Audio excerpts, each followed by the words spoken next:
Big TV അന്വേഷണ പരമ്പര പൊന്നിലെ നികുതിക്കൊള്ള തുടരുകയാണ്.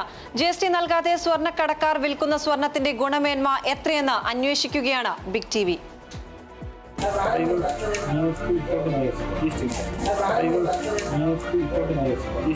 ഈ യുണീക്ക് ഐഡിയോ GST നമ്പറോ കടയുടെ പേര് പോലുമോ തരാത്ത ഈ മോതിരം മറ്റൊരു ഓതറൈസ്ഡ് ആയിട്ടുള്ള നിയമപരമായി പ്രവർത്തിക്കുന്ന ഒരു കടയിൽ പോയി എന്തൊക്കെയാണ് നമ്മൾ നേരിടേണ്ടി വരുന്ന വെല്ലുവിളികൾ എന്നുകൂടി നോക്കുകയാണ്. ഇത് വെറും ഒരു ചെറിയ മോതിരമാണ്. 10, 20, 30, 50 ലക്ഷത്തിന് വരെ ഇതേ GST ബില്ലോ ഒന്നുമില്ലാതെ ഇവർ കച്ചവടം ചെയ്യുന്നുണ്ട്. അങ്ങനെയുള്ളവർ നേരിടേണ്ടി വരുന്ന വെല്ലുവിളികൾ എന്താണെന്നുള്ളത് പരിശോധിക്കാം.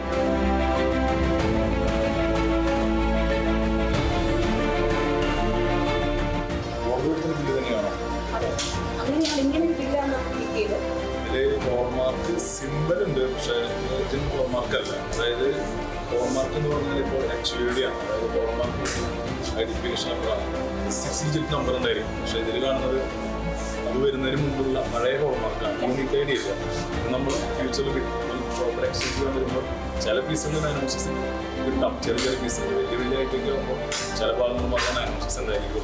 പരിശോധനയ്ക്കായി നൽകിയ ആ സ്വർണത്തിന് കേന്ദ്ര സർക്കാർ നിർബന്ധമാക്കിയ 6 HUID അഥവാ ഹോൾമാർക്ക് യൂണിക് ഐഡന്റിഫിക്കേഷൻ നമ്പർ ഇല്ലായിരുന്നു.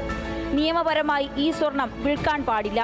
യുണീക്ക് ഐഡി ഇല്ല എന്നതിന്റെ അർത്ഥം ആ സ്വർണം ഗുണനിലവാര പരിശോധന നടത്തിയിട്ടില്ല എന്നാണ്.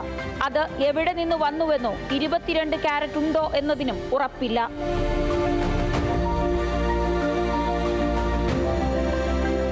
ഇനി എന്തൊക്കെയാണ് നിയമപരമായി ഒരു സ്വർണത്തിൽ ഉണ്ടായിരിക്കേണ്ടത് നോക്കാം. ഫ്യൂച്ചറിൽ നമ്മളിത് പണയം വയ്ക്കാനായാലും വിൽക്കാനൊക്കെ നമുക്ക് പറ്റില്ല.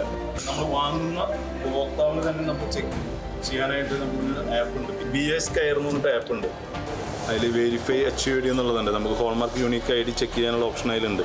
അതിൽ നമ്മുടെ BS ഹോൾമാർക്ക് വെരിഫിക്കേഷൻ, ഇതിൽ നമ്മുടെ പ്രൊഡക്റ്റിലുള്ള 6 ഡിജിറ്റ് കൊടുത്തു കഴിഞ്ഞാൽ ആ പ്രൊഡക്റ്റ് ഏതാണ് എന്നും ഇപ്പോൾ ഈ 3 മാസം മുമ്പ് നമുക്ക് എഡിറ്റ് ചെയ്ത പ്രൊഡക്റ്റ് ആണെങ്കിൽ അതിന്റെ ഫോട്ടോ വരെ നമുക്ക് കാണാനായിട്ട് സാധിക്കും. GST വെട്ടിച്ച് കുറഞ്ഞ വിലയ്ക്ക് നൽകുന്ന സ്വർണത്തിൽ യാതൊരു സുരക്ഷാ മാനദണ്ഡങ്ങളും പാലിക്കപ്പെടുന്നില്ല. ഉപഭോക്താക്കൾക്ക് പിന്നീട് ഇത് വിൽക്കാനോ മാറ്റിയെടുക്കാനോ സാധിക്കില്ല എന്ന് മാത്രവുമല്ല, വൻ സാമ്പത്തിക നഷ്ടവും ഉണ്ടാകുന്നു. അശ്വേഷിനും രതീഷിനുമൊപ്പം Marliba Varghese Paul, big TV journalist. Big TV, without fear or favor.